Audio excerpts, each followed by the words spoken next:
Acts chapter 14. The same thing occurred in Iconium, where Paul and Barnabas went into the Jewish synagogue and spoke in such a way that a great number of both Jews and Greeks became believers. But the unbelieving Jews stirred up the Gentiles and poisoned their minds against the brothers. So they remained for a long time, speaking boldly for the Lord, who testified to the word of his grace by granting signs and wonders to be done through them. But the residents of the city were divided. Some sided with the Jews and some with the apostles.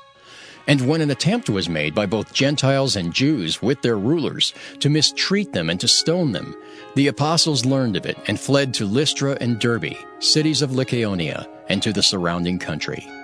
And there they continued proclaiming the good news. In Lystra there was a man sitting who could not use his feet, and had never walked, for he had been crippled from birth. He listened to Paul as he was speaking, and Paul, looking at him intently and seeing that he had faith to be healed, said in a loud voice, "Stand upright on your feet." And the man sprang up and began to walk. When the crowd saw what Paul had done, they shouted in the Lycaonian language, "The gods have come down to us in human form!" Barnabas they called Zeus, and Paul they called Hermes, because he was the chief speaker. The priest of Zeus, whose temple was just outside the city, brought oxen and garlands to the gates. He and the crowds wanted to offer sacrifice. When the apostles, Barnabas and Paul, heard of it, they tore their clothes and rushed out into the crowd, shouting, "Friends, why are you doing this?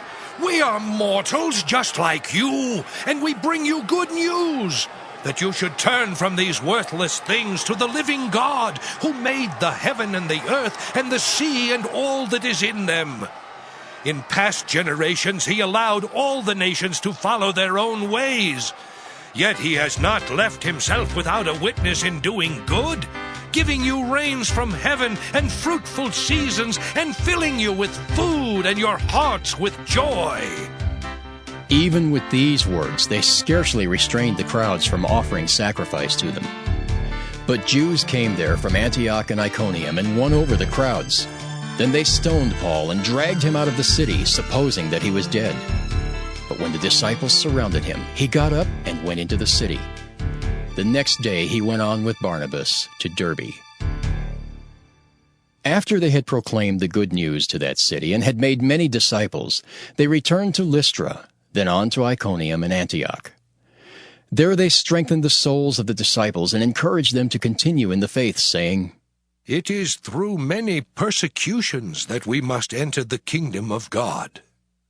And after they had appointed elders for them in each church, with prayer and fasting they entrusted them to the Lord, in whom they had come to believe. Then they passed through Pisidia and came to Pamphylia. When they had spoken the word in Perga, they went down to Attalia.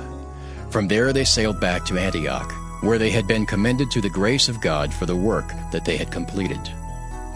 When they arrived, they called the church together and related all that God had done with them, and how he had opened a door of faith for the Gentiles. And they stayed there with the disciples for some time.